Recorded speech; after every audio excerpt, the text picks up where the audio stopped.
ദൈവത്തിന്റെ പരിശുദ്ധമായ നാമം മഹത്വപ്പെടുമാറാകട്ടെ. ദൈനംദിന അപ്പം എന്ന അനുദിന വചനചിന്തയിലേക്ക് ഏവർക്കും സ്വാഗതം.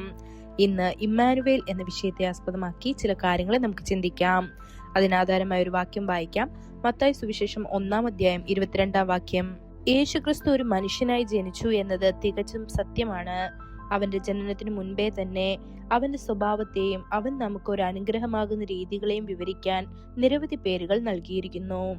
ബൈബിൾ പറയുന്നു, അവന്റെ നാമം അത്ഭുതവാൻ, ഉപദേഷ്ടാവ്, ശക്തനായ ദൈവം, നിത്യപിതാവ്, സമാധാന പ്രഭു എന്ന് വിളിക്കപ്പെടും. ഇത് യെശയ്യാവ് 9-ാം അധ്യായം 6-ാം വാക്യത്തിൽ കാണപ്പെടുന്നു.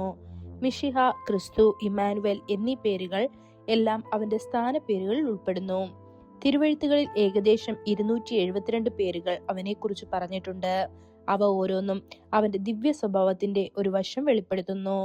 ഓരോ നാമവും അതിൽ തന്നെ ഒരു വാഗ്ദാനമാണ്. ആശ്വാസം, ഉറപ്പ്, അനുഗ്രഹം എന്നിവയാൽ നിറഞ്ഞിരിക്കുന്നു. ദൈവം പറഞ്ഞു, ഞാൻ മോശയോട് കൂടെ ഇരുന്നതുപോലെ നിന്നോട് കൂടെയും ഇരിക്കും. ഞാൻ നിന്നെ കൈവിടുകയില്ല, ഉപേക്ഷിക്കുകയുമില്ല. ഇത് യോശുവ 1-ാം അധ്യായം 5-ാം വാക്യത്തിൽ കാണപ്പെടുന്നു. യേശു പറഞ്ഞു, ഇതാ യുഗാന്ത്യം വരെ ഞാൻ എപ്പോഴും നിങ്ങളോട് കൂടെയുണ്ട് എന്ന്. ഇത് മത്തായി സുവിശേഷം 28-ാം അധ്യായം 20-ാം വാക്യത്തിൽ പറയപ്പെടുന്നു. ബൈബിളിൽ 7000-ത്തിലധികം വാഗ്ദാനങ്ങൾ അടങ്ങിയിട്ടുണ്ടെങ്കിലും അവയിൽ ഏറ്റവും വലുത് ഇതാണ്: ദൈവം നമ്മോട് കൂടെയുണ്ട്. കർത്താവ് അബ്രഹാമിനോട് കൂടെ ഉണ്ടായിരുന്നു.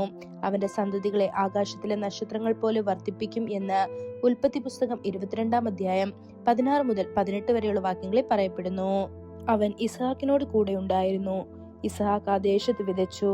ആ ആണ്ടിൽ 100 മേനി വിളവ് കൊയ്തു എന്ന് ഉൽപ്പത്തി പുസ്തകം 26-ാം അധ്യായം 12-ാം വാക്യത്തിൽ പറയപ്പെടുന്നു. കർത്താവ് യാക്കോബിനോട് കൂടെ ഉണ്ടായിരുന്നു.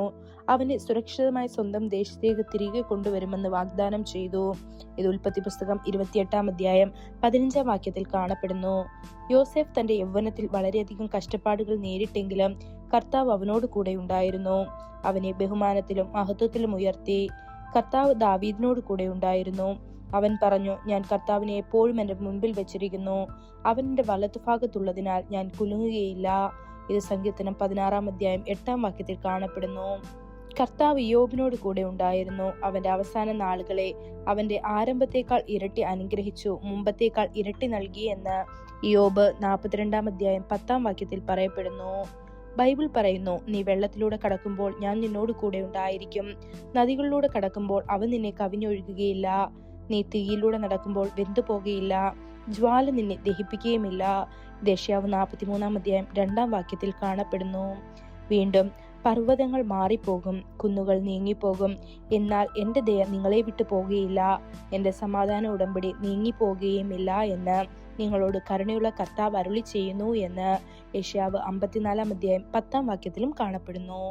പ്രിയ ദൈവമക്കളെ, ഈ ക്രിസ്മസ് ദിവസങ്ങളിൽ മാത്രമല്ല, വർഷം മുഴുവനും ഈ ഇമ്മാനുവേൽ എന്ന ദൈവം നമ്മോടൊപ്പമുള്ള മധുര സാന്നിധ്യം നിങ്ങളെ ചുറ്റിപ്പറ്റിയാകട്ടെ. ഈ വചനങ്ങളാൽ ദൈവം നമ്മെ ഓരോരുത്തരെയും അനുഗ്രഹിക്കുമാറാകട്ടെ. കൂടുതൽ ധ്യാനത്തിനുള്ള വാക്യം യെശയ്യാവ് 41-ാം അധ്യായം 10-ാം വാക്യം.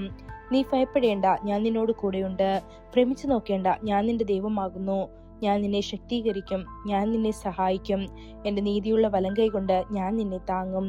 ഇന്നത്തെ ബൈബിൾ വായന: രാവിലെ നഹൂം 1, 2, 3 അധ്യായങ്ങൾ, വൈകുന്നേരം വെളിപ്പാട് 14-ാം അധ്യായം. ആമേൻ.